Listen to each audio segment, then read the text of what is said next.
Un pueblo tranquilo, una mujer misteriosa. Niños que desaparecen sin dejar rastro. Solo 2 niños saben quién es en realidad Priscilla Goretti. Pero ¿quién va a creerle a un par de niños? La verdad es más aterradora de lo que nadie pudo imaginar. Capítulo 1. La misteriosa Priscilla. Hace unos meses llegó a Villa Morata una mujer que se hacía llamar Priscilla Goretti. Nadie la conocía, nadie sabía de dónde venía y nadie tenía ni idea de por qué había elegido nuestro pueblo para vivir. La señorita Priscilla compró la casa del difunto Mauricio y, después de pintarla y ponerle muebles nuevos, se instaló allí. Para presentarse, invitó a todo el pueblo a una gran merienda.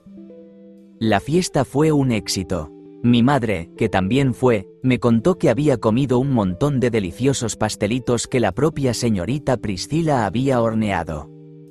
Es una mujer muy habilidosa, me dijo, guapa y amable. Nos ha caído bien a todos. Hizo una pausa, apoyando la barbilla en la mano. Lo que no entiendo es por qué una mujer tan estupenda ha venido a establecerse en este pueblo insignificante. A los niños y jóvenes del pueblo también les gustaba. Era generosa, siempre regalaba chocolates hechos por ella a cualquier chico que pasara por su puerta. Bolo y yo todavía no la habíamos visto, pero teníamos mucha curiosidad por conocerla y, sobre todo, por probar esos dulces que todos decían que estaban para chuparse los dedos. Capítulo 2. La primera visita. Una tarde de primavera, al salir del colegio, decidimos ir a verla. Por el camino de los olmos nos dirigimos hacia la casa solitaria de las afueras. Tuvimos suerte, la señorita Priscilla estaba en ese momento pintando de negro las verjas de su ventana. «Vaya, a vosotros no os había visto», exclamó al vernos, y yo que pensaba que conocía a todos los chicos del pueblo. «¿Estáis paseando?» «Sí», dije, «hace una tarde genial». «Es verdad», dejó el pincel en el bote y se levantó, limpiándose las manos en el delantal. Entonces me di cuenta de lo alta y elegante que era. Mis amigos no habían exagerado, era guapísima. Tenía unos ojos verdes como el agua clara del mar y unos labios rojos como las amapolas que crecían junto al camino. «Bueno, chicos», dijo, adoptando un tono formal. «Acabo de mudarme y como aún no nos conocemos, lo correcto es presentarse. Yo soy Priscilla, ¿y vosotros?» «Yo soy Jorge», dije. «Pero todos le llaman Pecas», intervino Bolo. «¿Pecas?» Una sonrisa se le escapó. «Qué bien, ya veo por qué. Encantada de conocerte, Jorge Pecas». Me dio la mano con seriedad. «¿Y tú?», preguntó, mirando a mi amigo. «Manolo». Estuve a punto de decir que le llamaban Bolo, pero me contuve para no avergonzarlo. «Perfecto», dijo Priscilla, «y ahora que nos conocemos, creo que no tendréis inconveniente en que os invite a merendar». Al oírlo, una descarga de emoción nos recorrió el estómago. Bolo, siempre con hambre, se apresuró a contestar. «Muchas gracias, señora. Por favor, llámame Priscilla». Nos hizo una seña para que la siguiéramos. «Pasad». Capítulo 3. Bombones de chocolate. Abrió la puerta y vimos un comedor grande y limpio. Un gato negro dormía en el sofá. «Pasad, pasad a la cocina. Quiero enseñaros algo». En medio de la cocina, una olla enorme colgaba de una cadena sobre el fuego. Su contenido burbujeaba con lentitud. «Chocolate», susurró Bolo, relamiéndose. Un aroma increíble llenaba la habitación. Era cierto, el líquido espeso de aquella olla parecía lava oscura. La señorita Priscilla cogió una cuchara de madera y lo removió con cuidado. «Creo que ya está listo», anunció. Sobre la mesa había una docena de tarros de cristal con etiquetas escritas a mano. Mermelada de naranja, confitura de frambuesa, cabello de ángel. «¿Queréis saber una cosa?», dijo, apartando la olla del fuego. «Este chocolate se endurece al enfriarse. Ahora lo usaremos para hacer bombones. ¿Qué os parece?». A nosotros nos parecía maravilloso. Dejó la olla en la mesa y sacó de la despensa unos moldes de metal con formas de lunas, soles, flores y estrellas. Con un cucharón, puso una capa de chocolate en cada uno. Hay que dejar espacio para el relleno, explicó, repartiendo el chocolate sin derramar una gota. Abrió los tarros y añadió una capa de dulce sobre el chocolate. Mermelada de fresa para este corazón. Mermelada de limón para este sol. Canturreaba. Y ahora, a cubrirlo con más chocolate. ¿Creéis que estará rico? Asentimos con la cabeza, sin atrevernos a hablar para no babear. El último paso fue meter los moldes en un cubo con agua fría para que el chocolate se solidificara. Cuando por fin desmoldó los bombones, teníamos ante nosotros una docena de bombones tan grandes como puños y con una pinta deliciosa. Bolo se comió uno en forma de luna y yo, uno con forma de corazón relleno de fresa. Uno solo, pero eran como una docena de bombones normales. Y juro que nunca he vuelto a probar un chocolate tan bueno. Al irnos, la señorita Priscila metió el resto en bolsas y nos las dio. Para vuestros padres. Nos acompañó a la puerta. He pasado un rato estupendo. Sois unos chicos geniales. Visitadme cuando queráis, y añadió, guiñándonos uno de sus maravillosos ojos verdes. Siempre guardo algo rico para mis amigos. Bolo y yo volvimos a casa con las bolsas en la mano y súper contentos. El sol se ocultaba en el horizonte. Los campos de trigo susurraban y los pájaros se acomodaban en las ramas para dormir. En medio de aquel silencio, le pregunté a Bolo: ¿qué te parece la señorita Priscila? Bolo tardó un momento en contestar, buscando las palabras. Es un ángel. Yo pienso lo mismo. Esa fue la primera impresión que nos dio Priscila Goretti. Capítulo 4. Una visita sospechosa. Para no parecer demasiado interesados, esperamos una semana antes de volver. Una tarde, al salir de clase, nos pusimos en camino. Al pasar por la plaza, vimos a Enrique Aguado y Ramón Quiles, dos compañeros que hacían la misma ruta. Lo primero que pensé fue que también iban a casa de Priscila, y eso me fastidió. No eran malos, pero tenían un aire presumido que no soportaba. Al vernos, hicieron una mueca de sorpresa. A ellos tampoco les hacía gracia encontrarnos. Hola, saludamos. Hola, contestaron. ¿A dónde vais?, preguntó Bolo con indiferencia. Ramón lanzó a Enrique una mirada de alerta y este frunció el ceño, como inventando una excusa. Vamos a coger Ontina, dijo Enrique. ¿Ontina? Ramón soltó un suspiro de impaciencia. Su madre no se encuentra bien del estómago. La ontina crece por aquí y su infusión alivia el dolor de barriga. Pero lo que Enrique no sabía es que la ontina florece en junio. Y estábamos en marzo. Un niño se habría inventado una mentira mejor. Bueno, dije, pues dale recuerdos. Enrique abrió mucho los ojos, sobresaltado. ¿A quién? A tu madre, claro. Que se mejore. Gracias. En la siguiente esquina, nos separamos. Viéndoles alejarse, Bolo dijo: esos van a casa de la señorita Priscila, y no me gusta. Caray, cómo nos han fastidiado. Se veía muy contrariado. Enrique y Ramón ya doblaban por el camino de los Olmos. La curiosidad pudo con nosotros. Dije: ¿y si los seguimos? Bueno, contestó Bolo sin entusiasmo, no tenemos nada mejor que hacer. Capítulo 5. El secreto. Cuando llegamos al sendero, ellos ya estaban cerca de la casa. Antes de llamar, Enrique se arregló el pelo y Ramón se sacudió la camisa. Escondidos entre los arbustos, nos acercamos sin ser vistos. La señorita Priscila los recibió con cordialidad. ¡Qué puntuales! Justo a tiempo para merendar. Espero que tengáis hambre, acabo de sacar unos pasteles del horno. Gracias, señora, dijo Enrique. Nos mima usted, añadió Ramón. No digáis bobadas. Pasad. Abrió la puerta, miró a ambos lados y, bajando la voz, soltó algo que nos dejó helados. ¿Le habéis dicho a alguien que veníais? No, señora. Hemos sido discretos como tumbas, como nos pidió. Bien, buenos chicos. Los tres entraron y la puerta se cerró. Nos quedamos en silencio, sin saber qué pensar. Aquel secretismo no encajaba con la Priscila que conocíamos. Era como una nota falsa en una canción.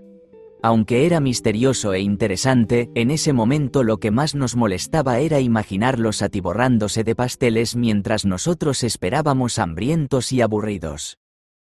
Esperamos 2 horas a que salieran, deseando ver si les daba bolsas de bombones. Pero no aparecieron. ¿Los habrá invitado a cenar?, murmuró Bolo. Se hacía tarde, el sol se ponía y teníamos que volver a casa. Abandonamos nuestro escondite y regresamos al pueblo, perplejos y decepcionados. Capítulo 6. La desaparición. Al día siguiente, los asientos de Enrique y Ramón estaban vacíos. Curioso, dije. Era extraño que faltaran los dos a la vez. Indigestión de bombones, supuso Bolo.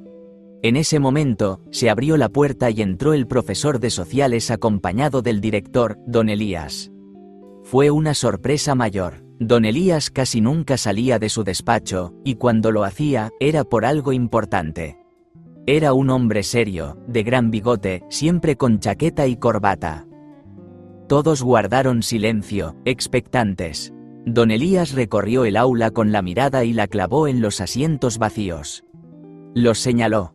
¿Alguno de vosotros sabe dónde están esos dos? Nadie contestó. Por lo visto, han desaparecido, anunció el director. Ayer salieron del colegio y no volvieron a casa. Sus padres están muy preocupados. Sentí un vuelco en el estómago.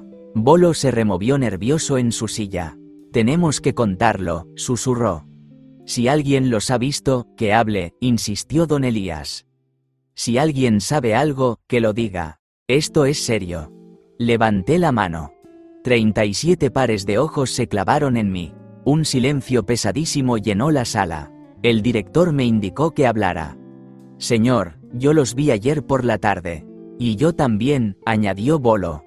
Entraron en casa de la señorita Priscila. ¿Estáis seguros? ¿La señorita Priscila Goretti? Sí, señor.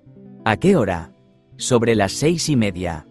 No mencioné que los espiamos durante más de 2 horas. Que no salieron en todo ese tiempo. Bien, dijo el director. ¿Alguien sabe algo más? Como nadie respondió, dio media vuelta y salió, dejándonos con el profesor. Capítulo 7. La mentira de Priscila. La curiosidad nos devoraba. Había que resolver el misterio. Por la tarde, volvimos a acercarnos a la casa y nos ocultamos entre los matorrales. ¿Seguirían Enrique y Ramón dentro? ¿O habrían salido sin que nos diéramos cuenta? Desde nuestro escondite, vimos un coche de policía acercarse por el camino, levantando polvo. Se detuvo cerca y de él bajaron 2 agentes. El mayor era don Julián, inconfundible con su tripa y su doble barbilla. El más joven, un interino delgado con el pelo a cepillo llamado Felipe. Habrán venido a detenerla, susurró Bolo. Nos resultaba imposible creer que la maravillosa señorita Priscila hubiera hecho algo malo. ¿Qué les trae por aquí, agentes?, preguntó ella al abrir la puerta. Llevaba el pelo recogido en un moño que le dejaba ver un cuello largo y esbelto. Sonrió a don Julián con sus ojos verdes. Verá, señorita, dijo el agente, quitándose la gorra. Perdone la molestia, pero han desaparecido 2 chicos. Esto. El interino sacó un papel del bolsillo y se lo dio a su jefe. Enrique Aguado y Ramón Quiles, leyó. ¿Los conoce? Claro, dijo la señorita Priscila, abriendo mucho los ojos. Ayer mismo estuvieron aquí. Algunos chicos vienen a hacerme compañía. ¿Y a qué hora llegaron, más o menos? Sobre las 6:30. ¿Y cuánto tiempo estuvieron? La señorita Priscila reflexionó un momento. 1 media hora, más o menos. Al oír esto, un escalofrío me recorrió todo el cuerpo. Oculto entre las ramas, observé perplejo a la señorita Priscila, sin poder creer lo que salía de su boca. ¿1 media hora?, apuntó don Julián en su libreta. Bien, gracias por su ayuda. Si se entera de algo, le agradecería que me lo comunicara. Descuide, seguro que es una travesura para dar un susto. Hasta la vista. Los policías subieron al coche y se marcharon. Priscila los miró un instante y entró en la casa. Una confusión terrible se apoderó de nosotros. La señorita Priscila acababa de mentirle a la policía con una naturalidad aterradora. Algo oscuro se escondía en esa casa. Empecé a sospechar que quizás aquella mujer no era el ángel de bondad que aparentaba, sino todo lo contrario. Es una bruja, afirmó Bolo. Una bruja que atrae a los niños con golosinas y luego los hace desaparecer. En cualquier otra circunstancia, me habría reído de la idea. Pero allí, a pocos metros de aquella casa que ahora parecía siniestra, con el corazón encogido, no me pareció tan descabellada. La señorita Priscila podía ser cualquier cosa, incluso una bruja. Capítulo 8. La incomprensión familiar. Estaba en casa cenando con mi padre, mi madre y mi abuela.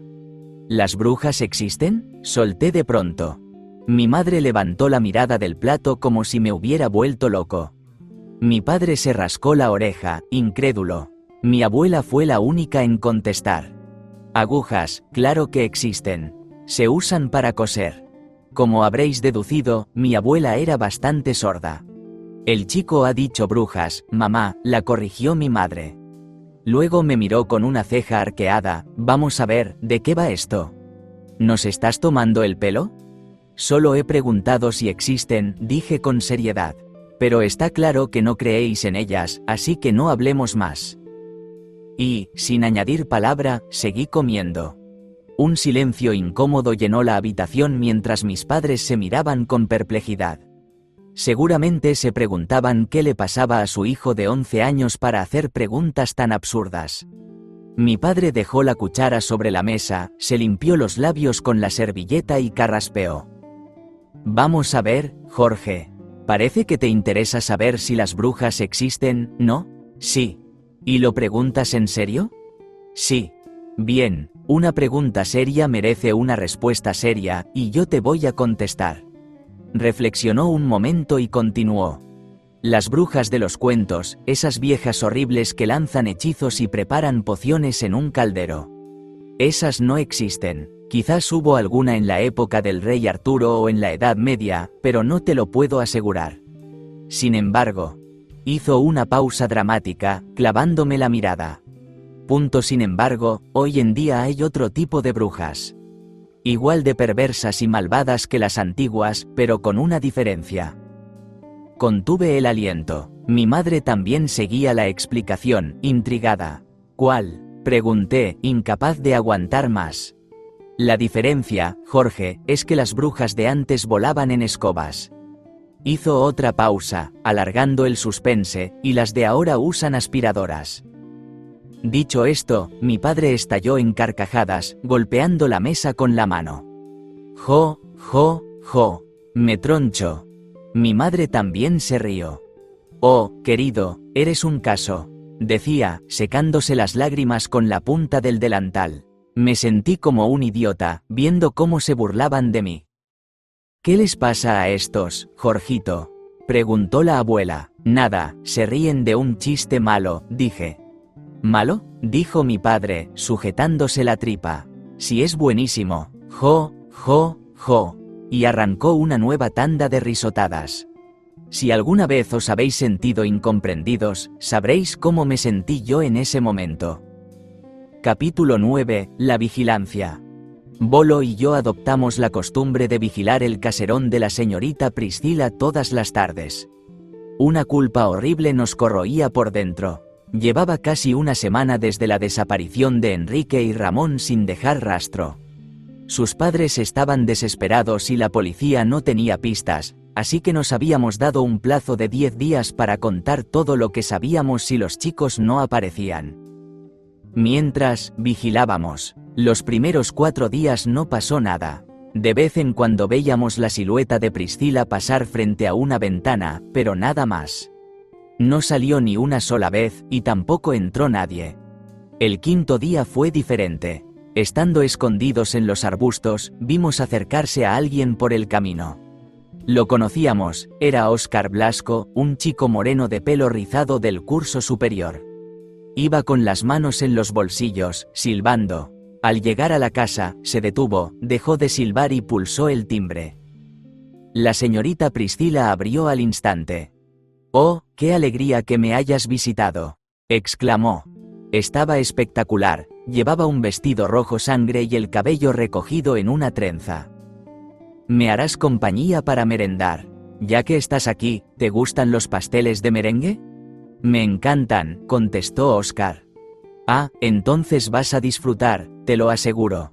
Pero, su semblante se nubló de repente. «El problema es que solo hay para 2 personas, para ti y para mí. Espero que no le hayas dicho a nadie que venías». «A nadie, señora. Porque si no, se habría apuntado medio colegio y no habría pasteles para todos». La señorita Priscila lo miró con gesto pensativo. «¿Y a tus padres? ¿Se lo has dicho a tus padres?» «Tampoco, ya soy mayor para ir donde me da la gana», dijo Oscar, inflando el pecho. «Lo sé, pero es mejor no preocuparles», dijo Priscila. «Con que esté en casa a las 8, basta. A las 8 en punto estarás en casa, te lo prometo. Pasa, por favor».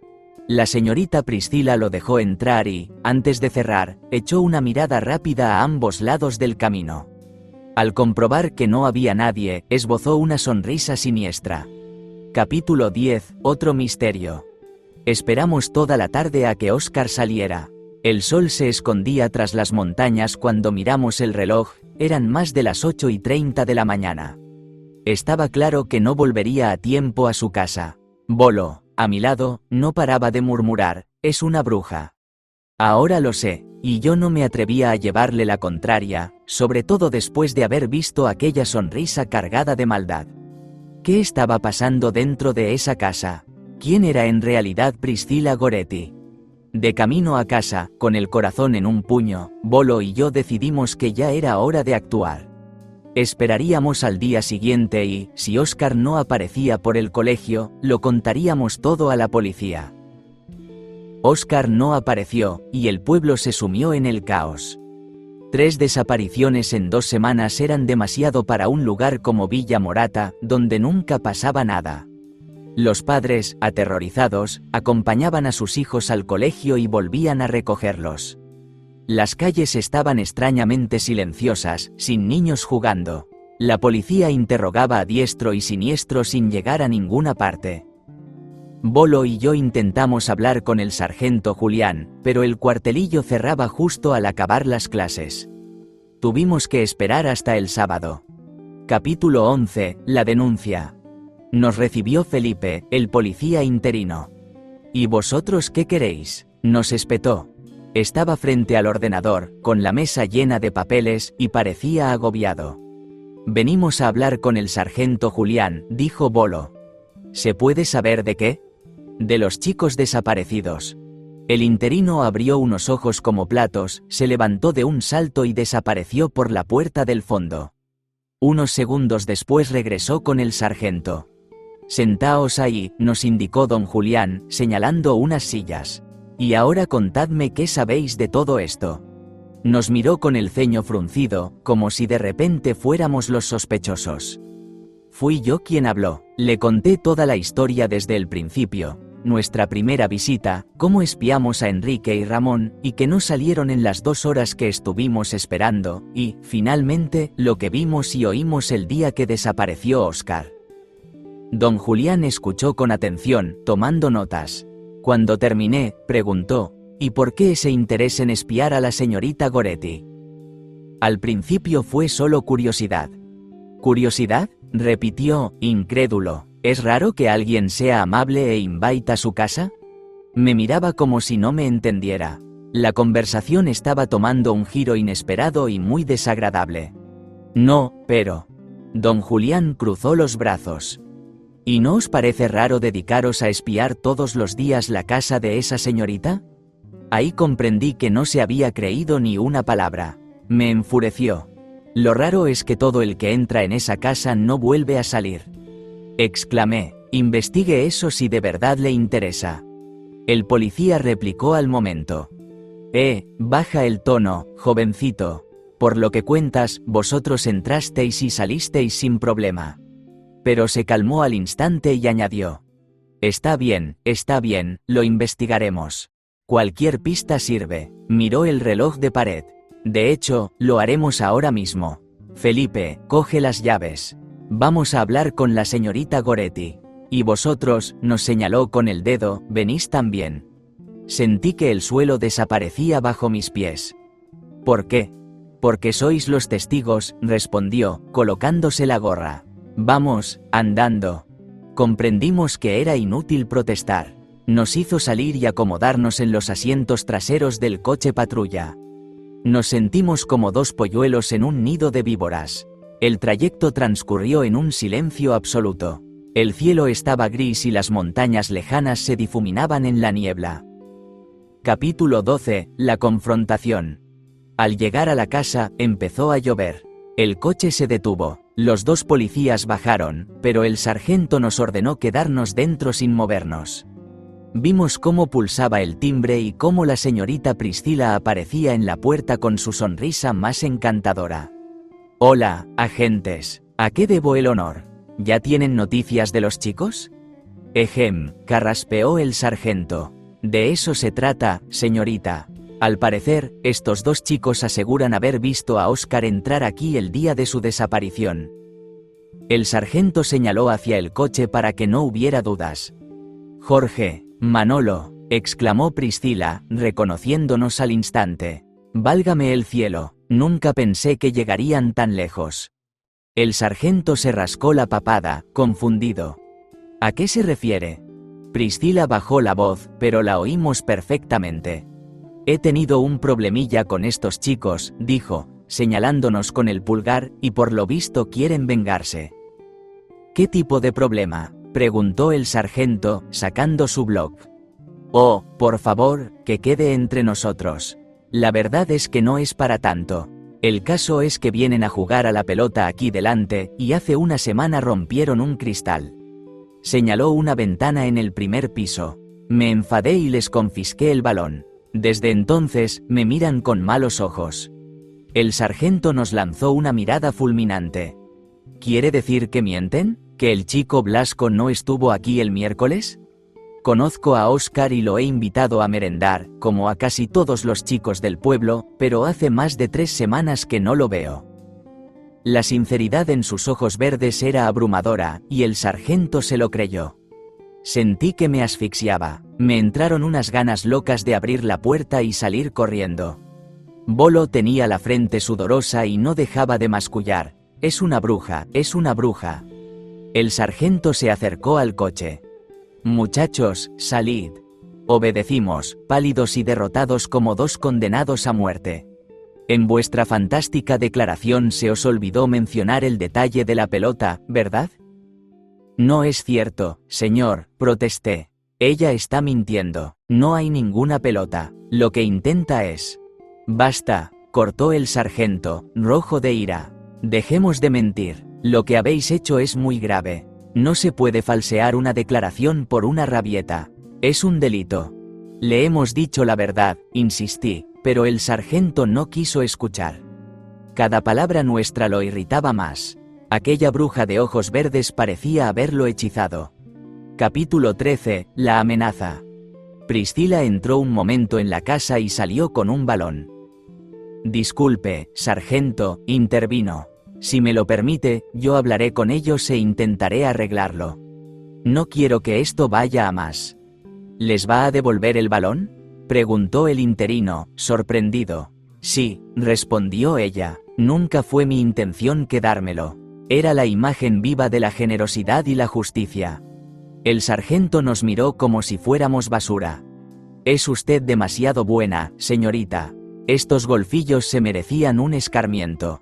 Van por ahí haciendo lo que les da la gana y nadie les pone freno. No sea tan duro, sargento.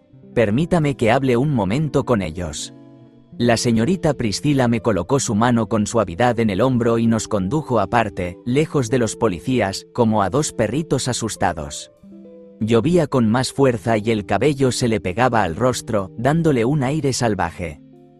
Vamos, queridos. Vuestro comportamiento no ha sido el correcto. Tomad la pelota y, por favor, no volváis a jugar delante de mi casa. Nos entregó aquel balón que, por supuesto, no era nuestro. Luego bajó la voz y continuó, pero esta vez con un tono cortante, como el filo de una cuchilla. Y ahora escuchadme bien, Si volvéis a meter las narices en mis asuntos, malditos imbéciles, me aseguraré de que sea lo último que hagáis en vuestra vida. ¿Me habéis entendido? Sentí cómo la presión de su mano en mi hombro se convertía en la garra de una fiera. Al alzar la vista, sus ojos clavaron en mí una mirada gélida. No sé qué tenía aquella mujer, pero me infundió un pavor espantoso. Quizás era la certeza de que cumpliría su amenaza, o quizás aquella mirada hipnótica y vacía que parecía atravesarte el alma. El caso es que en ese momento, toda voluntad de rebelarnos se esfumó. Y ahora, prosiguió, aflojando la presión, vais a decirles a los policías que todo lo que habéis dicho lo habéis inventado. Bajó aún más la voz, hasta convertirla en un susurro aterrador. Si no lo hacéis, queridos míos, os aseguro que acabaréis como vuestros 3 amigos desaparecidos. Capítulo 14. La retirada forzosa. Estos chicos, dijo Priscila a los policías, están arrepentidos de lo que han hecho. Parece que quieren disculparse. Totalmente acobardados, musité bajo la mirada de aquellos ojos verdes. He mentido, lo siento. El sargento nos escrutó un instante. Con una simple disculpa yo no tendría suficiente. Habéis tenido suerte de encontrar una mujer tan generosa. Por mi parte os voy a perdonar también que me hayáis hecho perder el tiempo. Pero no quiero volver a veros. Ahora, largaos a casa. Andando. Se volvió hacia Priscila, tocándose la visera de la gorra. Disculpe las molestias, señorita. Felipe, al coche. Los agentes se marcharon, dejándonos allí, solos y a pie, a merced de aquella mujer horrible. La lluvia arreciaba, un trueno rugió a lo lejos. La señorita Priscila nos miraba en silencio, con el cabello pegado al rostro y una expresión diabólica en su pálida cara. Bolo y yo no necesitamos hablar, soltamos la pelota, giramos sobre nuestros talones y echamos a correr como si nos persiguiera el mismísimo diablo. Y, tal vez, así era. No podíamos confiar en nadie. La policía no nos creía, mis padres, tampoco. Bolo intentó contárselo a su madre, pero ella, alarmada, le concertó una cita con el psicólogo. Todo el mundo en Villa Morata pensaba que Priscila Goretti era un encanto, excepto nosotros. Capítulo 15. La consulta a Jeremías. Podríamos hablar con Jeremías, le propuse a Bolo un par de días después del incidente con la policía. Si alguien sabe algo de brujas, es él. A Bolo le encantó la idea. Jeremías era un viejo pastor que vivía apartado, en una casita en la montaña. Se rumoreaba que en su juventud había sido un gran médico, pero lo abandonó todo cuando su familia murió en un accidente. Antes, Bolo y yo solíamos encontrarlo en nuestros paseos, pero hacía más de un año que no lo veíamos. La artrosis ahora lo obligaba a usar muletas. El sábado por la mañana atravesamos el bosque de los 1000 cedros y, siguiendo el sendero de los zarzales, llegamos a la colina donde se alza su casa. Lo encontramos almorzando mientras sus ovejas pastaban fuera, vigiladas por Sócrates, un perro pastor de color canela. «¿Qué os trae por aquí, amigos?», dijo Jeremías, invitándonos a pasar. Era un anciano alto y delgado, con la barba blanca como la nieve y la piel curtida por el sol. Hablaba con mucha calma, nos hizo sentar y nos ofreció pan con jamón y queso. Aceptamos encantados. Estábamos en una estancia amplia que hacía de comedor y cocina. Las paredes eran blancas y los muebles, oscuros y escasos. Una gran estantería rebosaba de libros. Le pregunté por ellos y me dijo que eran obras de filosofía, historia, medicina, novelas y biografías. ¿Tiene algún libro que hable de brujas?, pregunté. Reflexionó un momento. Sí, creo que tengo uno bastante completo. ¿Te interesa el tema? Estuve a punto de decirle que más que interesarme, me obsesionaba, pero en su lugar le devolví la pregunta. Dígame, Jeremías, ¿las brujas existen? Era la misma pregunta que hice a mis padres y, por un instante, temí que se riera. Pero no lo hizo, al contrario, respondió con suma seriedad. Sí, existen, afirmó, acompañando sus palabras con un lento movimiento de cabeza. Os lo aseguro. No podíamos imaginar el alivio que me invadió. Por fin un adulto que podía entendernos. Quizás no estábamos solos en nuestra lucha contra Priscila. ¿Ha visto usted alguna?, preguntó Bolo, muy interesado. El pastor asintió. Hace muchos años, tuve la desgracia de toparme con una. ¡Qué emocionante!, exclamó Bolo. ¿Y qué le hizo usted? Jeremías arrugó el rostro.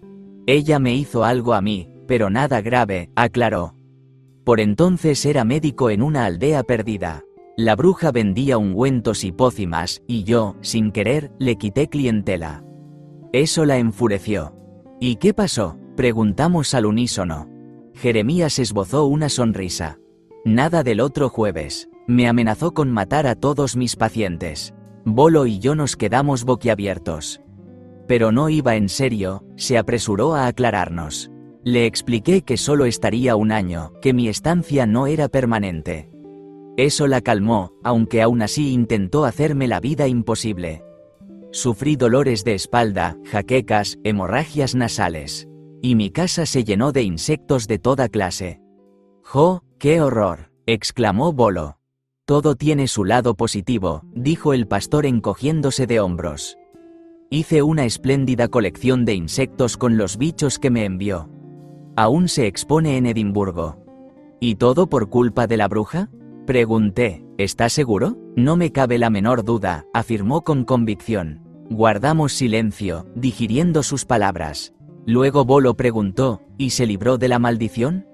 Sí, en cuanto me fui de la aldea, todo terminó. Pero entonces, insistí, aún escéptico, ¿de verdad cree que hay brujas que hacen hechizos y vuelan en escobas? Lo creo, dijo Jeremías con absoluta seriedad. Y no solo lo creo, lo he visto con mis propios ojos. La bruja de la que os hablo volaba con su escoba en las noches de luna llena. El pastor apuró su vaso de vino, se limpió los labios y nos miró fijamente. Y bien, amigos, ahora que nos estamos sincerando y hemos terminado de almorzar, ¿podéis contarme qué os preocupa? Capítulo 16. La prueba de la Artemisa. Sus palabras nos dieron la confianza para relatarle nuestras desventuras sin filtro. Hay una mujer en el pueblo, empecé, que creemos que es una bruja. Ha hecho desaparecer a 3 compañeros. Para nuestra sorpresa, Jeremías no se rió. Al contrario, pareció profundamente preocupado.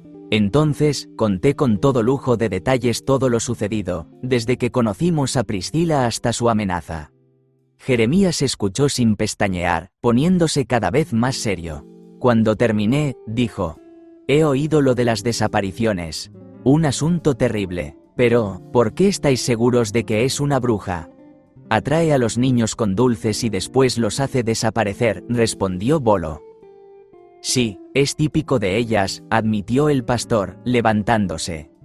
«Pero no es suficiente, podría ser solo una loca peligrosa». Con ayuda de sus muletas, se acercó a la estantería y rebuscó entre los volúmenes. «Aquí está», anunció, sacando un libro. El libro de las brujas, por Arthur Mendelsohn. Todo lo que necesitamos saber está aquí. Era un libraco antiguo, de tapas oscuras y páginas amarillentas. Lo dejó sobre la mesa y pasó varias páginas. A Bolo y a mí nos decepcionó que no tuviera dibujos. «Bien, bien», murmuró Jeremías. «Contestadme una cosa, ¿de qué color son sus ojos?» «Verdes», respondimos al unísono. «Verdes. Interesante», dijo, pensativo. «Por mucho que nos pese, algunas son extremadamente bellas». «Esta lo es», confirmó Bolo. «Sí, pero no os dejéis engañar», advirtió Jeremías. «Tienen el alma podrida, disfrutan haciendo el mal y odian a todos, y más aún a los niños como vosotros». «¿Pero por qué?» «Nadie lo sabe con certeza», se encogió de hombros. «Unos dicen que es porque envidian lo que no pueden tener, otros, que no quieren que los niños crezcan y se conviertan en sus enemigos. Sois sus enemigos naturales, no lo olvidéis». Nos miró con gravedad. «Corréis un peligro mortal. Esa mujer os conoce y vosotros sabéis demasiado. Es muy probable que intente eliminaros». Tragué saliva. «¿Hay forma de destruirla?» «Sí, nada es invulnerable». Jeremías hojeó el libro y se detuvo en una página. «Pero antes de actuar, debemos asegurarnos. No podemos equivocarnos. Dime, cuando estuvisteis en su casa, ¿tenía algún animal?» Un gato negro, respondí. Sí, yo también lo vi, afirmó Bolo. Un gato negro, repitió Jeremías. Eso aumenta las probabilidades. Son sus mascotas favoritas, pero aún no es una prueba definitiva. ¿Estáis dispuestos a correr un pequeño riesgo para comprobarlo? Sentí que las piernas me flaqueaban. ¿Qué hay que hacer? Veréis, dijo, señalando una página titulada Repelentes naturales de elaboración casera. Las brujas odian el aroma de la artemisa. No pueden soportarlo, y esta planta crece por la zona. La idea es preparar un ramo de flores silvestres con ramas de artemisa dentro. Se lo regaláis con la excusa de hacer las paces. Si es una bruja, no soportará el olor. Incluso podría enfermar. Os daréis cuenta al instante. ¿Qué os parece? No respondí. La idea me parecía una locura. Yo creo que, cuando nos vea, nos convertirá en cuervos, dijo Bolo. Jeremías cerró el libro de un golpe. No, no hará tal cosa. Una bruja necesita tiempo para preparar sus brebajes y conjuros. Suelen planearlo todo con mucha premeditación. Además, no quieren arriesgarse a que las acusen de asesinato. Nos miró fijamente. Debéis tener cuidado. No entréis en su casa y no acepte con acento agudo is nada de lo que os ofrezca. Una vez tomamos chocolate, recordó Bolo.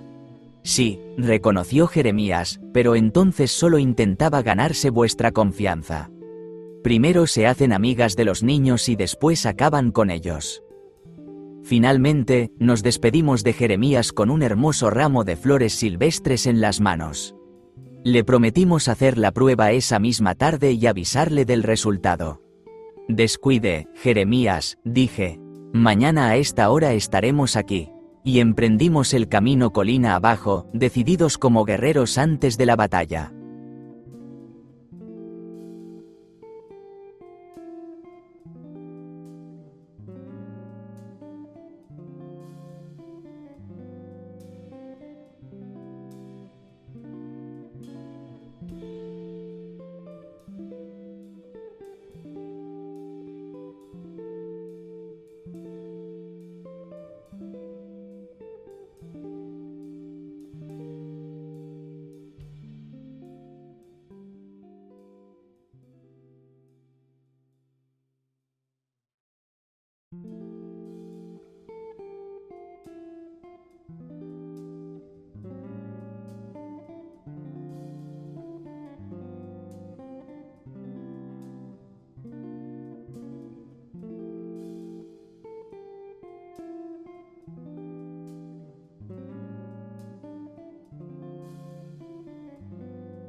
Capítulo 17. El enfrentamiento. Por mucho que lo decidas, un imprevisto siempre puede arruinar tus planes. En mi caso, ese imprevisto suele ser mi madre. ¿Que te vas con Manolo? Me espetó después de comer, cuando ya me disponía a salir. ¿No te acuerdas de que hoy toca regar los fresales y quitar las malas hierbas del jardín? Ahí lo tenéis, mi madre, interponiéndose entre yo y mi destino. Pero, mamá, supliqué, es un asunto importantísimo. No puedo faltar. Por favor, que lo haga otro. ¿Qué asunto es tan importante? ¿Y quién va a ser? Tu padre y yo tenemos cita con el dentista. ¿Quieres que lo haga tu abuela? Llama a tu amigo y dile que no puedes ir. Lo entenderá. Al ver que era inútil discutir, descolgué el teléfono y marqué el número de Bolo. Se lo expliqué y lo entendió a la perfección. Me pareció incluso oír un suspiro de alivio al otro lado. Aún así, añadí, con un poco de suerte, todavía tendremos tiempo de visitar a la bruja. No hay prisa, respondió Bolo. Terminé de regar y quitar las hierbas alrededor de las 8. Aunque el sol ya estaba bajo, quedaba algo de luz. Recogí el ramo de mi habitación y salí disparado a buscar a mi amigo. No pareció muy contento de verme, pero aceptó su papel de compañero de aventuras sin rechistar. Poco después, caminábamos entre los trigales hacia nuestro destino. El sol rozaba las cumbres y las sombras se alargaban. Al fondo, bañada por los últimos rayos de luz, se divisaba la casona de la bruja Goretti. Ninguno de los dos hablaba. Toda la valentía de la mañana se había esfumado. Y con el anochecer, el miedo volvía a apretarnos el estómago. Bolo rompió el silencio. Enfrentarnos a la bruja de noche no es buena idea. No, admití, enfrentarse a una bruja nunca es buena idea. Pero tenemos que hacerlo. Me sentía como aquellos adolescentes de las tribus que deben cazar un león para demostrar que son adultos. Priscila era nuestro león, y nuestra lanza serían aquellos tallos de Artemisa. Comprendí que si éramos capaces de llegar hasta ella y colocar el ramo delante de su cara, ya nunca volveríamos a ser los mismos. Llegamos a la casa, llamamos. El corazón me latía con fuerza. Bolo, a mi lado, parecía una estatua. Oímos pasos, oímos descorrer los cerrojos. La bruja salió. Jorge, Manolo, dijo, sorprendida, pero no sonreía. ¿Qué hacéis aquí?, preguntó, mirándonos con desconfianza. Con el ramo oculto en la espalda, bajé la cabeza para evitar aquella mirada que quemaba. Hemos venido a disculparnos, dije con voz más temblorosa de lo que yo hubiera querido. Debíamos parecer dos pardillos realmente arrepentidos. La última luz del día empezaba a desaparecer. Me alegra que lo hayáis reflexionado, dijo Priscila. Siempre estoy dispuesta a perdonar. Nos sonrió, pero era una sonrisa fría, que no llegaba a sus ojos. Y para celebrarlo, tengo pasteles. ¿Os gustan? De pronto, su sonrisa se apagó. Su voz sonó casual, pero era una trampa, por cierto. ¿Le habéis dicho a alguien que veníais? Solo a mi madre, respondió Bolo al instante. Y yo a mi padre y a mi abuela, añadí. Al oírlo, a Priscila se le nubló el semblante. Cuando veníamos, prosiguió Bolo, hemos visto a 5 o 6 compañeros del cole, y ellos también lo saben. Y también al sargento, cuando nos hemos cruzado con él. Me callé al ver cómo la cara de la bruja se transformaba. Sus ojos brillaron como ascuas. La sonrisa se había convertido en una mueca de rabia. «Ah, malditos mocosos, ¿qué estáis tramando?», exclamó. «No sé qué pretendéis, pero vais a pagar muy caro el haber intentado espiarme. ¿Pensáis que esto es un juego, verdad? Pues oídme bien, a partir de ahora no estaréis seguros en ningún sitio. Podéis esconderos, podéis huir, podéis ocultaros bajo las faldas de vuestras madres, pero yo os encontraré y os destruiré». Nunca había visto tanto odio acumulado en la misma persona. Por el rabillo del ojo, vi que Bolo estaba a punto de echar a correr. Estuve tentado de hacer lo mismo, pero me acordé del motivo por el que estábamos allí. Saqué las flores de detrás de la espalda y se las coloqué a la bruja delante de las narices. «Esto es para usted», dije, totalmente fuera de lugar. La bruja miró el ramo boquiabierta, paralizada por la curiosidad. Se lo acercó a la nariz. Y entonces ocurrió. Sus fosas nasales se abrieron de repente, como olfateando veneno. Su piel empezó a cambiar de color a toda velocidad. Primero roja, luego morada, y finalmente de un blanco cadavérico. Dio un tambaleante paso atrás, golpeándose contra el quicio de la puerta. Pero aún tuvo fuerzas para arrancar el ramo de sus manos y arrojarlo lejos con un grito ahogado. Cuando alzó la mirada hacia nosotros, sus ojos ya no eran humanos, parecían 2 ascuas encendidas en la oscuridad. «¿Qué habéis traído? ¿Cómo os atrevéis? Os mataré, os despedazaré. Le salía espuma por la boca. Dio media vuelta y se metió en la cocina, chillando como una posesa. Oímos que cogía algo. Me las pagaréis, os vais a arrepentir. Huyamos de aquí, grité. No hizo falta que lo repitiera. Salimos zumbando campo a través, huyendo como de un monstruo. El sol ya se había ocultado tras las montañas y la luna brillaba en el horizonte. Las espigas de trigo pasaban bajo nuestros pies como una exhalación. Durante unos minutos, solo oí el sonido de nuestras zancadas y los latidos de mi corazón. Corrimos todo lo que nos permitieron las piernas, hasta que ya no tuve fuerzas. Seguimos andando a buen paso, pero de pronto oímos un aullido diabólico. Dimos la vuelta y, a nuestras espaldas, recortándose en el cielo, vimos una silueta oscura ondeando al viento. Echamos a correr de nuevo. El horror nos daba alas. El grito se fue acercando. Una sombra pasó rozándonos y luego se elevó por el aire. Correr, huir, era lo único que nos importaba. La sombra volvió otra vez. Esta vez nos golpeó en la cabeza. Una explosión de luces brillaron dentro de mi cráneo. Perdí pie y caí sobre mi amigo. Ambos rodamos por el suelo. Al incorporarme, vi surcando en el aire la silueta de una mujer vestida con un vestido largo y negro. Pero ya no era la señorita Priscila. Flotaba en el aire una anciana cadavérica de más de 100 años. Sus ojos brillaban como de brasas de color rojo. «Es ella», grité. Se lanzó en picado y sus uñas se clavaron en mi brazo antes de remontar el vuelo. «Tenemos que hacer algo», gritó Bolo. «Nos va a matar». Vi que mi amigo echaba a correr a una velocidad que le creí incapaz.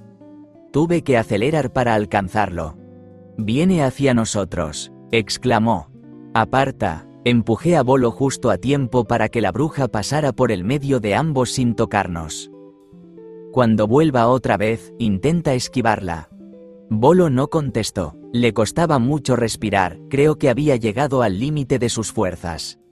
Vimos que la bruja describía otra curva en el aire y venía a toda velocidad. Agarré a Bolo del brazo y eché con acento agudo a correr, arrastrándolo casi. Cojeaba, pero corría por su vida. Ahí estaba, la luz de mi casa, nuestra salvación. Estábamos a punto de llegar cuando un zumbido cortó el aire y algo me golpeó con toda su fuerza. Caí al suelo, sin aliento. Me incorporé justo a tiempo para ver su silueta recortarse contra la luna. Vi a mi amigo correr a una velocidad que no le creía capaz. Tuve que sprintar para alcanzarlo. «Viene hacia nosotros», avisé. «Aparta». Empujé a Bolo justo a tiempo de que la bruja pasara entre los dos sin tocarnos. «Cuando vuelva, esquívala». Bolo no respondía, respiraba con dificultad, había llegado a su límite. Vimos a la bruja trazar otra curva en el aire y lanzarse hacia nosotros a toda velocidad. Agarré a mi amigo y lo arrastré. Cojeaba, pero aún se movía. A lo lejos, la luz de mi casa brillaba como un faro de salvación. Oí un zumbido y sentí un golpe. Caí de bruces contra el suelo. Me incorporé y vi a Bolo en el suelo. Estábamos en las lindes de un trigal. Hierbas de todas clases crecían a nuestro alrededor. Desesperadamente arranqué un manojo de matas de Artemisa. Bolo aún no se había incorporado. Le ayudé a levantarse, miró al cielo y esperó. La bruja venía hacia nosotros, rápida como un proyectil. Cuando se acercaba, salté a un lado y le lancé, como una lluvia de confeti, las hierbas que había arrancado. Le cayeron sobre la ropa y los cabellos. El efecto fue instantáneo. La bruja se tambaleó en el aire. Por un momento, pareció que se iba a caer, pero se agarró firmemente a la escoba. Voló de un modo descontrolado mientras se sacudía aquellas ramas como si fueran arañas venenosas. Pero al final logró estabilizar el vuelo mientras describía círculos. Arranqué otras ramas de Artemisa y me quedé mirándola, desafiante. No consideró prudente acercarse. Vimos cómo se elevaba cada vez más, hasta convertirse en un punto casi invisible. «Estáis muertos», gritó, «estáis muertos». El eco de su voz se desvaneció en la lejanía hasta desaparecer. Dejó tras sí el silencio de la noche. Costó un montón creer que al fin se había ido. El miedo no nos abandonaba. Empezamos a caminar hacia casa, todavía temblando y con el cuerpo hecho polvo. Fue entonces cuando noté algo caliente en el brazo, era sangre. Los arañazos de la bruja seguían abiertos y me dolían de verdad. Miré a Bolo y vi que también cojeaba, con un corte en la pierna. Estábamos heridos. Habíamos sobrevivido, pero la bruja nos había dejado su marca. Capítulo 18, el plan definitivo. No pegué ojo en toda la noche. Daba vueltas en la cama sin parar, con la voz de la bruja sonando en mi cabeza como un disco rayado. Estáis muertos. ¿Lo oís? Estáis muertos. Seguro que Bolo estaba igual. Nuestras vidas pendían de un hilo. No teníamos ni idea de cuándo atacaría de nuevo la bruja Goretti. O si podía hacernos daño desde lejos, con uno de sus malditos hechizos. Allí, en la oscuridad de mi habitación, notaba el miedo apretándome el pecho y retorciéndome el estómago. Por fin amaneció. Era un lunes festivo. Desayuné en silencio total, y mi madre no dejaba de mirarme con el rabillo del ojo. Al final, no aguanté más y llamé a Bolo. ¿Vamos a lo de Jeremías? Vamos, contestó mi amigo con una voz áspera, como si no hubiera dormido en una semana. Otro que ha pasado la noche en blanco, pensé. Al rato me reuní con él bajo el viejo olmo. Tenía unas ojeras enormes y estaba de un humor de perros. Empezamos a caminar por el sendero del bosque de los 1000 robles, parando de vez en cuando para llenarnos los bolsillos de Artemisa. El sol ya coronaba las montañas y bañaba los campos con su luz dorada. Una bandada de estorninos cruzó el cielo, piando sin parar. Atravesamos el bosque con un poco de nervios, pero sin problemas, y pronto empezamos a subir la colina hacia la casa del pastor. Se alegró de vernos. Al principio. ¿Todo bien, chicos?, dijo al abrir la puerta. ¿Veis? No fue para tanto. Pero se le borró la sonrisa en cuanto vio nuestras caras. Nos invitó a sentarnos y soltó la pregunta directa. Contadme, ¿qué pasó ayer? Cuando le solté que habíamos ido a casa de la bruja al anochecer, se llevó las manos a la cabeza, horrorizado. Pero estáis locos. ¿En qué estabais pensando? La noche es el reino de las brujas. La luz del día os protege, usadla. Resopló, furioso, y nos hizo seguir. Cuando le conté cómo la bruja reaccionó al oler la Artemisa, se frotó las manos, satisfecho. Bien, tal como sospechábamos. Es una bruja de verdad. Ahora podemos pasar a la acción. Pero su sonrisa duró poco. Su rostro se volvió serio de nuevo. Seguid. ¿Qué pasó luego? Le conté nuestra huida por el campo y cómo nos atacó. Al oírlo, el pastor se puso pálido y no podía estarse quieto en la silla. Imprudentes, murmuró, sacudiendo la cabeza. Habéis sido unos imprudentes. Me sentí un poco herido. Esperaba que se alegrara de nuestra hazaña, que nos felicitara por haber sido tan valientes. Pero no hacía más que refunfuñar. Tenéis que prometerme una cosa, nos dijo, clavándonos una mirada intensa. Mientras esto dure, no saldréis de casa después de que anochezca. Ni aunque vayan vuestros padres. Prometédmelo. Asentimos en silencio. Perdonad que sea tan duro, añadió, pero nunca me lo perdonaría si os pasara algo. Luego, cambiando por completo de actitud al ver nuestros bolsillos llenos de Artemisa, nos sonrió. Pero habéis sido muy valientes.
Estoy orgulloso. Se notaba que lo decía de verdad, y eso me subió la moral. Bolo se puso colorado y esbozó una sonrisa tonta. Jeremías nos invitó a desayunar otra vez y aceptamos. Con un vaso de leche de cabra cada uno tuvimos bastante. Luego, guardó los vasos, sacó el libro enorme de Arthur Mendelsohn y lo dejó sobre la mesa con un golpe sordo. Vamos al grano, ¿cómo acabar con el monstruo?, anunció, pasando páginas. Un escalofrío me recorrió entero. A ver qué dice aquí, murmuró, poniéndose unas gafitas minúsculas. Las brujas guardan todo su poder en un objeto mágico de cristal, un talismán. Puede ser una esfera, un espejo, un prisma. Si el talismán se rompe, el poder y el alma de la bruja se esfuman en el aire para siempre, y ella muere en minutos. Por eso lo protegen con su vida. Jeremías cerró el libro de un golpe. Está clarísimo, ya sabéis lo que toca, ¿verdad? Solté un suspiro. Encontrar el talismán. No solo eso, corrigió él. Encontrarlo y destruirlo. ¿Eso significa entrar en su casa?, preguntó Bolo con la voz temblorosa. El pastor no supo qué contestar. Se levantó y, apoyándose en las muletas, guardó el libro en la estantería. Ya no necesitamos el libro. Lo importante es lo que acabáis de oír. Hay que encontrar un objeto de cristal, da igual su forma, y hacerlo añicos. Pero si es una locura meterse en su casa, protestó Bolo. Yo no dije nada, pero por dentro estaba que me entraba un tic. ¿Entrar en la guarida del león para robarle el alma? Ni de broma, yo ya no me atrevía ni a acercarme a 100 metros de ese lugar. Si la bruja nos volvía a pillar, nos freiría a fuego lento. No es tan complicado, Manolo, intentó calmarnos Jeremías. Pero tiene que ser de día, jamás de noche. Seguro que la bruja sale a hacer recados, como todo el mundo. Dejará la casa vacía un rato. Esa es vuestra oportunidad. ¿Y si vuelve y nos pilla?, preguntó Bolo, con la voz temblorosa. Si os pilla con luz de sol, no podrá haceros nada. Un silencio pesado se instaló entre nosotros. Al final, solté, vale. Necesito pensármelo. Piénsatelo, aceptó el pastor, pero no olvidéis que esa mujer ha jurado acabar con vosotros. Lo intentará una y otra vez. No os lo pediría si hubiera otro modo. Ya lo sé, refunfuñé, pero aún así necesito pensarlo. Claro, es muy fácil decirlo cuando él no se está jugando el pellejo, pensé. Pero fue como si Jeremías me leyera la mente. Y otra cosa, añadió, serio. No volváis por aquí, nos vigila. ¿Vigila? ¿A nosotros?, pregunté, alarmado. A todos. Anoche una sombra sobrevoló el tejado. Recordad su talismán, puede vernos, pero no oírnos. Así que estad tranquilos, pero sed prudentes. Entonces, ¿usted también está en peligro?, pregunté. Jeremías asintió con gravedad. Dudo que haya alguien a salvo con esa mujer suelta. No supe qué decir. ¿Y está en peligro porque nosotros hemos venido a su casa? El pastor hizo un gesto con la mano, como quitándole importancia. Dejemos esto. Escuchad, es importante. Para que una bruja pueda controlar a alguien, necesita conseguir algo suyo. Una prenda, un mechón de pelo. Cualquier cosa personal. Así que estad atentos. No dejéis que se acerque a vuestras casas ni que robe nada vuestro. Son capaces de lo que sea. Tras estas recomendaciones, no nos entretuvimos mucho más. Nos despedimos de Jeremías sin haber decidido aún si intentaríamos robar el talismán. Capítulo 19. El ataque nocturno. No eran aún las 12 del mediodía cuando bajamos por el sendero de la colina hacia el bosque de los 1000 robles. El cielo estaba cubierto por una masa de nubes grises. Por el oeste soplaba un viento húmedo. Bolo y yo no fuimos directamente a casa. Tras cruzar el bosque, nos detuvimos en una pradera junto al río recogiendo ramas de artemisa en cantidad, haciendo haces que atábamos con tiras de esparto. Algunas plantas las arrancamos con raíz, con la idea de trasplantarlas. Cargados hasta los topes, volvimos a casa a la hora de la comida. Por la tarde empezó a llover, así que me quedé a trasplantar la artemisa en el pequeño invernadero del jardín. Mi madre me descubrió. ¿Para qué quieres estas plantas?, preguntó, sorprendida. Son para un trabajo del colegio, mentí. Son medicinales. ¿Qué tipo de trabajo? De ciencias naturales. Tengo que cuidarlas y que den semillas. Hay plantas más bonitas en el jardín, insistió. Tiene que ser esta, dije, fingiendo enfado. Es una planta del campo. Ella suspiró. Como quieras. Y se fue. Yo solté el aire que contenía. Después de la cena, la familia vimos un rato la televisión. Cuando el reloj dio las 12, subí a mi habitación. Acostado en la cama, a oscuras y tapado con la manta, oía caer la lluvia. Me gusta ese sonido, sobre todo estando cómodo y a salvo. Pero esa noche era diferente. Cada trueno iluminaba la habitación con un destello azulado, y los muebles proyectaban sombras alargadas y negras sobre las paredes. Se me ocurrió que tras cualquiera de ellos podía esconderse la bruja Goretti, esperando para abalanzarse sobre mí. A partir de ese pensamiento, ya no pude relajarme. Me arropé bien y me puse en alerta. La lluvia golpeaba el tejado y azotaba los cristales. El viento hacía gemir a los árboles y sus ramas raspaban las paredes. De vez en cuando, un trueno ensordecedor retumbaba, y el rayo que le seguía me cegaba un instante antes de dejarme otra vez en la oscuridad. De pronto, oí un ruido sordo en el tejado, como si algo pesado hubiera caído. Todos mis músculos se tensaron. No oí nada más, hasta que un relámpago iluminó la ventana. Y entonces la vi, la silueta inconfundible de una cabeza. Me quedé paralizado. Cuando pude reaccionar, encendí la luz de un salto. La habitación estaba vacía. Fuera solo había oscuridad. Me quedé mirando la ventana, tapado hasta la nariz. Estaba tentado de asomarme, pero el miedo me lo impedía. Otro relámpago. Otra vez la silueta. Tranquilo, me dije, es imposible que alguien esté ahí fuera, en un primer piso y con esta tormenta. Cogí un cómic e intenté leer, pero no podía apartar la vista de la ventana. Fue entonces cuando oí los golpes. No eran irregulares como el viento, sino secos y rítmicos. Y entonces la vi, una mano delgada y esquelética, con uñas largas y sucias, apretándose contra el cristil. Está aquí. La ventana, que era corredera, comenzó a moverse. Aquellos dedos huesudos la estaban forzando desde abajo. Con un chirrido, la hoja se deslizó hacia arriba. Y la criatura entró en mi habitación. Era una mujer anciana y arrugada, vestida completamente de negro y empapada. Su pelo blanco, mojado, se le pegaba al rostro y a los hombros. Su cara era un mapa de arrugas surcadas por una expresión de absoluta maldad. Y en el centro, dos ojos rojos e inyectados en sangre que reconocí al instante. Eran los ojos de Priscilla Goretti. El monstruo se movió con torpeza, dejando un reguero de agua en el suelo. En su mano llevaba una escoba vieja y deshilachada. Caminó hasta el centro de la habitación, se detuvo y me miró fijamente, en silencio. Luego, alzó la escoba y apuntó con el mango directamente a mi pecho. Pero entonces su expresión cambió. La sonrisa cruel se desvaneció, reemplazada por una mueca de horror. Empezó a mirar a su alrededor, desesperada. Y es que yo no me había confiado.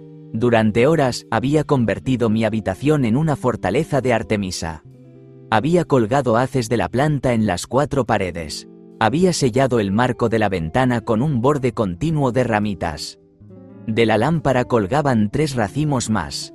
La puerta tenía 2 haces enormes colgando del pomo. E incluso en la cabecera de mi cama había fijado varias ramas formando una cruz. No quedaba un solo rincón libre de aquel aroma, que para ella era veneno puro. La bruja empezó a girar sobre sí misma, ahogándose. Se llevó las manos al cuello, con la mirada extraviada, buscando una salida que no encontró. Soltó un quejido gutural, el sonido de un animal acorralado. Pensé que se derrumbaría allí mismo, vencida. Pero, con un último y desesperado esfuerzo, se lanzó contra la ventana con un alarido desgarrador. Atravesó el cristal sin rozarlo, como si no existiera, y desapareció en la noche. Tardé unos minutos en recuperar la movilidad. Finalmente, corrí hacia la ventana. Miré hacia el jardín. No había nada. Había logrado remontar el vuelo. Con manos que no dejaban de temblar, cerré los postigos y eché con acento agudo el cerrojo. Me acosté y apagué la luz. Los latidos de mi corazón, acelerados y fuertes, ahogaron por completo el sonido de la lluvia que seguía cayendo. No dormí en toda la noche. Capítulo 20. La decisión. Amaneció un día de primavera perfecto. El sol brillaba, los pájaros cantaban y una brisa suave movía los campos de trigo como olas doradas. El aire olía a tomillo y a flores. Antes, esos días me llenaban de alegría. Pero ahora era distinto. No sentía nada, solo miedo. Un miedo que me recorría todo el cuerpo. Miedo a morir, o algo peor, a que la bruja me convirtiera en un bicho asqueroso para siempre. No había pegado ojo en toda la noche. Por la mañana, hasta pensé en hacer como que estaba enfermo para no salir. Pero no lo hice. Necesitaba ver a Bolo, saber si él también había tenido una visita de la bruja. Después de desayunar, agarré mi mochila del cole y me llené los bolsillos de Artemisa, por si acaso. Salí de casa muerto de miedo, como un ratón que sale de su agujero. Miré por todos lados, pero no había ni rastro de Priscila. Bolo me esperaba bajo el olmo de siempre. Para mi sorpresa, parecía bastante tranquilo. Estaba claro que la bruja no había ido a su casa. En cuanto le conté lo que me había pasado, se le fue el color de la cara. Tenemos que hacer algo ya, dije. Si no la paramos nosotros primero, ella acabará con nosotros. Hay que conseguir ese talismán hoy mismo y romperlo. ¿Hoy?, protestó Bolo, poniéndose pálido. Pero si tenemos clase, ¿y por qué no lo dejamos para el sábado? Lo miré a los ojos, serio. Porque para el sábado faltan 4 días. Y puede que para entonces ya estemos muertos. Bolo no supo qué contestar. Hoy es martes, día de mercado, seguí. Todo el mundo va a la plaza a comprar, y con un poco de suerte, Priscila también.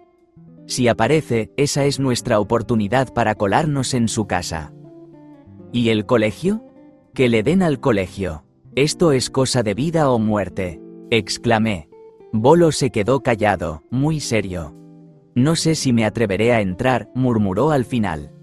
Entro yo. Tú quédate fuera vigilando y me avisas si la ves venir. Esa es la misión. Pareció sentirse mejor con su papel, porque no dijo nada más. Capítulo 21. El asalto a la guarida. Fuimos a la plaza del pueblo. Ya estaba llena de puestos y de gente mirando cosas. Observamos cada cara con el corazón en un puño.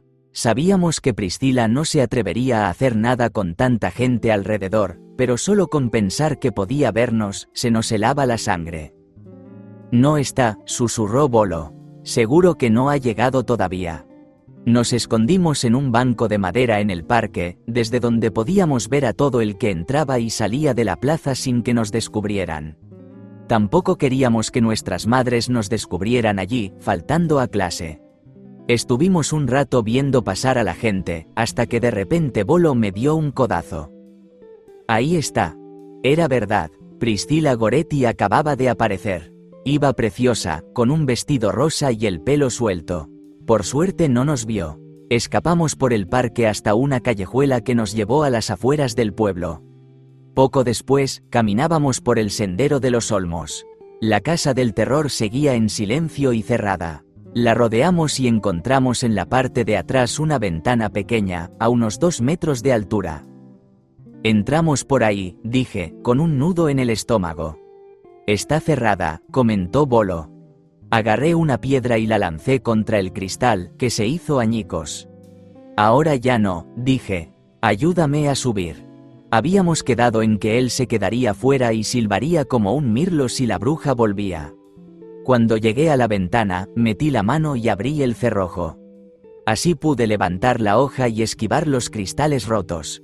La ventana era pequeña y entré apretado. Primero la cabeza y luego el resto del cuerpo. Caí de bruces en el baño, me golpeé el hombro, pero ni me inmuté. Bien, ya estoy dentro. El corazón me latía a 1000. Es una sensación increíble colarse en una casa ajena, y más si es de una bruja siniestra. El baño parecía normal, excepto porque no había espejos. Sobre el lavabo había un armario que revisé rápido. Peines, cepillos, jabones. pero nada que pareciera un talismán. Dejé todo como estaba y salí. Entré en una habitación amplia que reconocí al instante, el comedor. Lo recordaba de nuestra primera visita. Había una mesa en el centro sin cajones y un gran armario en la pared. Dentro había cucharas, vasos, copas y platos, pero ningún talismán. Tampoco vi espejos. ¿Cómo se maquillaba Priscila sin espejos? Esas y otras preguntas sin sentido me asaltaban en medio de la tensión. Fui a la cocina, revisé la alacena y cada rincón. Nada. De pronto, detrás de una olla enorme en la encimera, vi unos ojos verdes mirándome. Se me heló la sangre. Por un segundo creí que me desmayaba, pero me di cuenta de que era el gato negro de la bruja. Se hinchó como un globo, abrió la boca y me mostró los dientes. Di un paso atrás, aterrado. El animal avanzó hacia mí, bufando como una serpiente. Pensé que me atacaría, pero de un salto bajó al suelo y desapareció por la puerta. Necesité un tiempo para recuperarme. Al ver que en la cocina no había nada, volví al comedor. En la planta baja ya no quedaba nada por revisar, así que me acerqué a la escalera y subí. Todo estaba oscuro, un escalofrío me recorrió la espalda. Las persianas estaban bajadas y apenas entraba luz. Era extraño que Priscila las tuviera siempre cerradas. Apreté los dientes y me adentré en la penumbra. Fue como entrar en una catacumba. Arriba había un pasillo estrecho con 3 puertas abiertas que daban a habitaciones oscuras, como si una capa negra cubriera las entradas. Entré en la primera. La oscuridad me envolvió, muerto de miedo. Imaginé fantasmas y calaveras en las paredes, y sentí que unas manos me tocaban. Hasta que encontré el interruptor y encendí la luz. Estaba en un dormitorio. 2 cortinas me rozaban el hombro. No había nadie más. El miedo se disipó, pero me quedé temblando. Tengo que calmarme o me muero del susto. En este estado, cualquier cosa me podría matar del terror. Y vaya tontería morir así. Revisé el armario y los cajones, nada. Lo mismo con la cómoda, sin suerte. En la mesita de noche, el primer cajón estaba lleno de joyas de oro. Docenas de ellas. Cualquier ladrón se habría retirado con ese botín, pero a mí no me interesaban.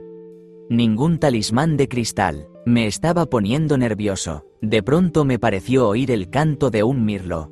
Se me paró el corazón. Presté atención pero no volví a oírlo.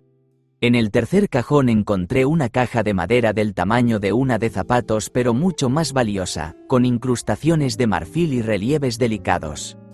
Estaba cerrada con llave. La agité, pero no sonó nada.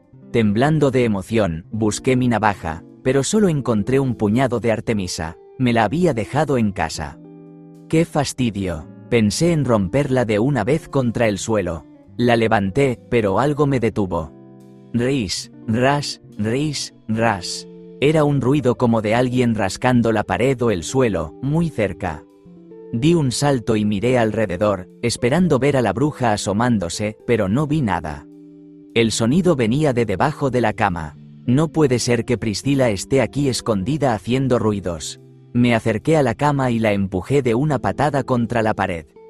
Había una pequeña jaula de metal con 3 ratones blancos que me miraban asustados. Ramón, Enrique, Óscar. ¿Sois vosotros?, dije. Los ratones asomaron el hocico, pero no se atrevieron a salir. No tenía paciencia para esperar. Volví a colocar la cama en su sitio, agarré la caja y decidido a romperla, la lancé contra el suelo con fuerza. La caja se partió en pedazos y dejó a la vista una bolsa de piel. Rápidamente extraje su contenido y ¡hurra! Era una esfera de cristal totalmente pulida que resplandecía con tonos verdosos. Aquello era el talismán, estaba seguro. Pero entonces otro sonido me sobresaltó, el canto de un mirlo. Todos mis músculos se tensaron. Presté atención y el canto se repitió. La bruja vuelve. Salí de la habitación y bajé por el pasillo. El canto continuaba. Al bajar las escaleras, oí el cerrojo de la puerta principal y me quedé paralizado. ¿Cómo pudo llegar tan rápido? La puerta se abrió y, desde arriba, vi un rectángulo de luz iluminando el comedor. Priscila Goretti entró, cerró la puerta, dejó unos paquetes en la mesa y se dirigió directo a la escalera. El miedo me inmovilizó. Reaccioné como pude. Priscila subía y yo, con la esfera bien agarrada, corrí por el pasillo y me metí en el dormitorio oscuro. A tientas, encontré la cama y me escondí debajo. La jaula de metal se me clavó en el costado. Oí a la bruja llegar al pasillo. Sus pasos se acercaban. ¿Me habrá descubierto? ¿Escuchará mis latidos? Los pasos se detuvieron frente al dormitorio. La luz se encendió y esperé ver una cara malévola bajo la cama, pero no pasó. Oí el crujir de la tela mientras se desvestía. Poco después, apagó la luz y se acostó. El colchón cedió bajo su peso, reduciendo mi escondite. Pero Priscila no dormía, se movía inquieta. Al rato, se incorporó y murmuró: ¿de dónde sale este olor? Entonces recordé la Artemisa en mis bolsillos. La bruja se levantó, encendió la luz y olfateó el aire. Esni, ¿a qué huele? Es esa maldita planta. Pero, ¿cómo? Abrió el armario, olisqueando. No, aquí no. Revisó los cajones de la consola. No está en los muebles. El olor flota en el aire. Se agachó y su cara apareció bajo la cama. Ah, viene de aquí. Ah. La cama comenzó a moverse, deslizándose lentamente. Con los dientes apretados, sostenía la Artemisa con una mano y la esfera de cristal con la otra. El tiempo pareció ralentizarse. Mi escondite desapareció y la luz me dio de lleno en la cara. Priscila Goretti me miró con la boca abierta. Como un resorte, di un salto. Le lancé la Artemisa a la cara y salí corriendo con la caja. Bajé los escalones de 2 en 2 y llegué a la puerta principal, pero el cerrojo no cedía, estaba cerrado con llave. El pánico me paralizó de nuevo. Las ventanas del comedor tenían rejas. Arriba, la bruja gritaba y golpeaba las paredes. Oí portazos y pasos acercándose. No había tiempo. Corrí al baño. ¿Cómo no se me ocurrió antes? Por donde entré, saldré. Priscila bajaba las escaleras mientras yo me encaramaba a la ventana. Asomé la cabeza. Bolo me esperaba fuera. Lo siento, gritó, no pude avisarte. Volvió por el campo y no la vi hasta que fue tarde. Ayúdame, grité, extendiendo los brazos. Bolo me agarró de las muñecas, ya que mis manos no soltaban la esfera, y empezó a tirar para sacarme. Pero entonces, alguien me agarró de las piernas desde dentro. Quedé atrapado, con medio cuerpo dentro de la casa y medio fuera. Pero Bolo era un chico fuerte, y tiró de mis brazos con todas sus fuerzas. Poco a poco, fui saliendo por la ventana, centímetro a centímetro. En la lucha, uno de mis zapatos se soltó. Al sentir la pierna libre, reaccioné. Di una patada con todas mis fuerzas hacia atrás. No sé en qué parte le di al monstruo, pero el golpe funcionó, me dejó libre. Bolo me arrastró por completo hacia afuera y caímos los dos al suelo, revolcándonos en la tierra. Nos levantamos justo a tiempo de ver a Priscila Goretti empezar a sacar el cuerpo por la ventana. Su cara era terrible, roja de ira, con las venas hinchadas en las sienes. Parecía que había enloquecido por completo. Y, de un modo incomprensible, estaba logrando meter su cuerpo por aquel ventanuco tan estrecho. Bolo y yo no esperamos a que lo consiguiera. Echamos a correr de nuevo campo través, sin mirar atrás. Era la segunda vez que huíamos de aquella mujer horrible, pero esta ocasión era diferente. Era de día y Priscila Goretti no nos perseguía volando en su escoba. Capítulo 22. La persecución. Al ver cómo las espigas de trigo zumbaban bajo mis pies, me sentí seguro. Pocas mujeres pueden alcanzar a un chico ágil como yo, pensé. Pero fue un error enorme creer eso. Y es que, de pronto, oí unas rápidas zancadas detrás de mí. Me giré y ahí estaba, Priscila Goretti, con su vestido rosa, corriendo tan rápido que parecía volar sobre el trigo. Dios mío. La adrenalina me dio nuevas fuerzas. Durante varios minutos corrí sin volver la vista, pero notaba sus jadeos cada vez más cerca. Demasiado cerca. Cuando al fin miré, apenas nos separaban 30 metros. Eso no es posible, pensé. Bolo, por su parte, corría como nunca lo había hecho, separado de mí un trecho a la derecha. Llegando al límite de mis fuerzas, entendí que esa bruja me iba a alcanzar. recuperaría el talismán y me estrangularía con sus propias manos. Volví a mirar, la distancia se acortaba. Mis jadeos se mezclaban con los de ella. Más cerca aún. ¿Cómo podía ser? Corría con el alma, pero ella se acercaba más y más. Tengo que destruir el talismán, pensé desesperado. Pero en medio de ese campo de trigo no había ni una sola piedra contra la que estamparlo. Si lo tiraba al suelo, probablemente rebotaría sin romperse, y Priscilla Goretti lo recuperaría al instante. A lo lejos, un muro de piedra circundaba el terreno. Mis pasos se dirigían hacia allí, pero sabía que no iba a conseguirlo. Hice una curva intentando aumentar mi distancia, como hacen las liebres cuando huyen del galgo, y entonces tropecé con Bolo. Ambos rodamos por el suelo. Aquello hizo que el monstruo se aproximara aún más. Pero el terror hizo que me levantara como un resorte. Corrí y corrí ciego de pánico. Sentía el aliento de la bruja en mi nuca. Sus manos me agarraban ya de la camisa. No dejé de correr, pero ya todo era inútil. Sentí su cuerpo sobre mí. Caímos al suelo. Me revolví con toda mi furia. Intenté arañarla, pero la fuerza de aquel ser era sobrehumana. Se colocó a horcajadas sobre mí. Me sujetó las muñecas con dos garras que parecían tenazas. ¿Dónde lo tienes? Dámelo, rugió. Escondí mi mano entre las espigas. Ella se lanzó a buscar aquella esfera de cristal donde se guardaba su energía, su poder y su vida. Vi que Bolo corría lejos en dirección al muro. Priscilla también lo vio, y entonces se dio cuenta. Comprendió que cuando habíamos chocado, la esfera cambió de manos.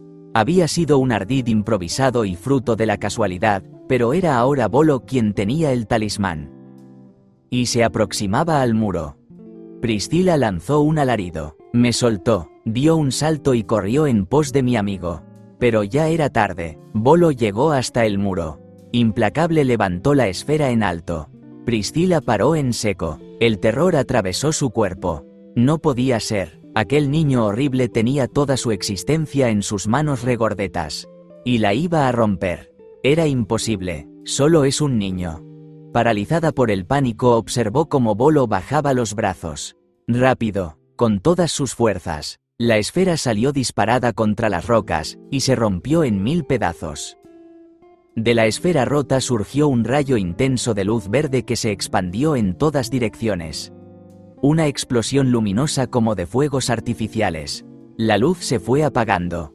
Priscilla se mantenía en pie, inmóvil. Por un momento pensé que Jeremías el pastor nos había mentido, que las brujas no se destruyen rompiendo un talismán de cristal. Pero no, de pronto sus piernas flaquearon. Y ocurrió algo muy raro. Empezó a deshacerse en pedazos. Como un castillo de naipes.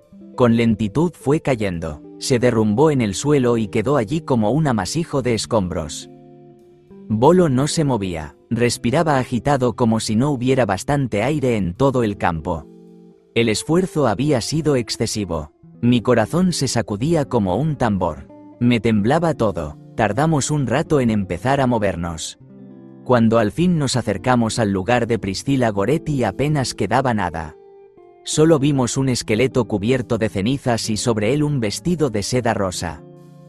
Capítulo 23. El fin de la pesadilla. Han pasado varios días desde el suceso que acabo de contar. En Villa Morata nadie se explica la desaparición de la hermosa y amable Priscilla Goretti, pero menos se explican aún la repentina presencia de los 3 chicos desaparecidos que todo el mundo daba ya por perdidos. Menuda alegría la de sus padres. Hubieron lágrimas de alegría, hubieron abrazos y también hubieron preguntas. Pero ninguno de los 3 recuerda nada de lo ocurrido. Solo nosotros, Bolo, yo y Jeremías sabemos que la maldición de las brujas desaparece cuando éstas mueren. Visitamos al pastor muy a menudo. Nos obsequia un vaso de leche y tostadas con mantequilla. Hemos pactado que la aventura con Priscilla será nuestro secreto. De todos modos, nadie nos creería. No echo de menos el horror que nos inspiraba. Pero ¿sabéis qué? De vez en cuando me acuerdo de los exquisitos bombones que hacía. Eso sí que lo echo de menos. Fin.